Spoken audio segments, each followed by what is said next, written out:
We've always employed apprentices right from the start,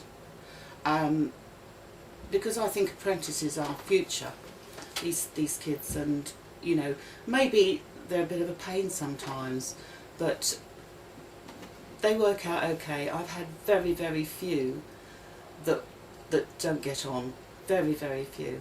And we've got loads of our staff are apprentices that we've trained up, and they're trained to our standard. The good thing that I've found with apprentices, and certainly ones that we've employed, is they're new to the business. They have no preconceptions of what the business is or what the working environment is. They generally come in as young adults, 16 years old, and we get out what we put in, really. Young people are enthusiastic. If disciplined and taught properly, they work well. Some don't, and sadly they go by the wayside. We don't tolerate people who don't deliver the goods. They get 3 warnings, if you like, 3 strikes and you're out. But a lot of them do. A lot of them feel it's good to get a regular job, even if it's part-time.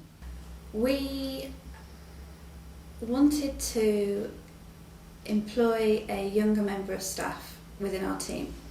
There were 4 experienced team members, and we felt that having adding a new person who is slightly younger, coming into the workplace fresh with possibly new ideas, new ways of seeing things, new ways of helping the business grow would be useful. I think having an apprentice has really done wonders for our organisation. We've got a young person who is very keen, he wants to learn, he wants to get involved in our processes and help us to develop new processes. It's certainly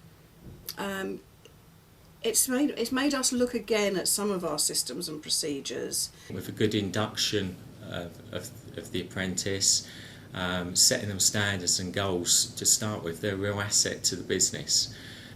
It's interesting to have somebody who's afresh to the workplace rather than somebody who's more experienced in the workplace, because they see things differently. Sometimes you can become indoctrinated almost into how you do things, and we find that with our apprentices, they sometimes will question things, or they'll think of a different way of doing things. I take a boy or a girl at 15, 16 who wouldn't say boo to a goose, and I watch them grow in their confidence. And it's just an amazing feeling to see your people grow and deliver and become confident. My advice to any business that would take on an apprentice is to do it. Just make sure that you get the right candidate. Look for somebody who appears a balanced individual. Don't expect them to be overly confident to start with. Let them talk to you, let them open up in an interview. For the apprentice, they have to want to do it. They have to have thirst. They have to have a desire to go in and do it. They have to be enthusiastic. They have to know they have to be well turned out. They have to know they have to turn up to an interview properly dressed.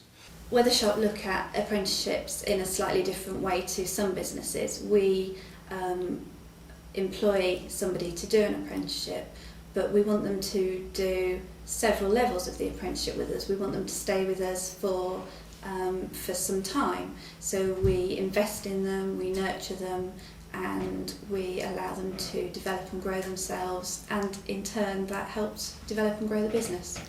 You've got to be able to be good at not only at doing your job practically, but you've got to be able to be a good communicator with other people, take pride in your work, and enjoy working with the people that you're with. If you do all that, you're going to make a good electrician or plumber. There are apprentices that are young and not fully matured. They don't add as much value, they don't have the confidence. They will, and we wait. It's rather like a plant growing in a plant pot. You put your seed in, some shoot up and are instantly successful, others are slow burners. The key is to treat both of them the same, be fair with them, let the person that's slower deliver the goods, and they always do. You need to look at the values and the attitude of the candidate. Grades can be an indication of how capable the person is, but I don't believe that they're the be all and end all. We can't expect too much in terms of qualifications and experience. I think it really comes down to their personality, how you think they're going to fit in and how they're going to be with your business. The other thing about a young person is if they smile and are polite, which all ours are, very polite and courteous, you can pour soup over a customer. They just love it.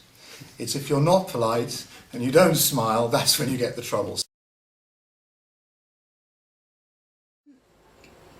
Well, I think you've got to think of the future, because if people don't employ apprentices, there won't be anybody to do this work in later years.